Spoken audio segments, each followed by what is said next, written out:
ஐயோ இந்த மாதிரி ஒரு கட்சிக்குன்னு போய் உருப்படாமல் போயிடுவானோ, ஒழுங்கா நல்லா படிச்சிருந்தா எங்கேயாவது ஒரு சாஃப்ட்வேர் கம்பெனியில் வேலை கிடைச்சிருக்கும், நல்லபடியாக இருந்திருக்கலாம், இப்படி இந்த கட்சி அது இதுன்னு போய் இந்த ரசிகர் மன்றம் போய் உருப்படாமல் போயிடுவானோ அப்படின்னு தான் பல பேருடைய வீட்டில் பேச்சா இருக்கும். நான் சொல்றது எழுதி வச்சுக்கோங்க சார். இப்போ அவங்க அப்பாவுக்கு வேற ஒரு கூடுதல் பொறுப்பு கொடுத்து அது தலைமை ஆலோசகர் அப்படிங்கிற ஒரு பொறுப்பு கொடுக்கலான்னு இருக்கிறாங்களாம். இப்போ மேலும் இது ஒரு குடும்ப அரசியல் மாதிரி தானே சார் போகும்?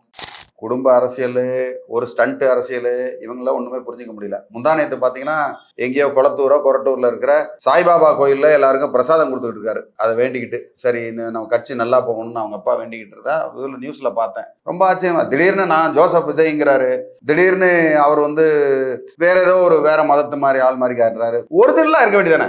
எதுக்கு அந்த நடிப்பெல்லாம் ஒரு தனியாக தூக்கி வச்சுட்டு ஒரிஜினலாக இருக்கணும். அப்பா அம்மா பிள்ளைங்களாம் ஒரிஜினலாக இருக்கிறதுக்கே இவங்க பழகவே இல்லை. இந்த மாதிரி பகட்டா நம்ம இப்படி இருந்தோம்னா நமக்கு எல்லா சைட்லேருந்து நமக்கு ஓட்டு வரும், எல்லா ஜாதியிலேருந்து ஓட்டு வரணும், எல்லா மதத்துலேருந்து ஓட்டு வரணும், எல்லாத்துலேருந்து ஓட்டு வரணும்னு ஓட்டிலேயே தான் இருக்கிறாங்க. அவங்க மைண்டு ஒவ்வொரு செயலும் அவங்க புத்திசாலியாக இருக்கிறாங்க. மக்கள் புத்திசாலியாக இருக்கிறாங்களா இல்லையான்றது இனி வருங்காலங்களில் தான் தெரியும்.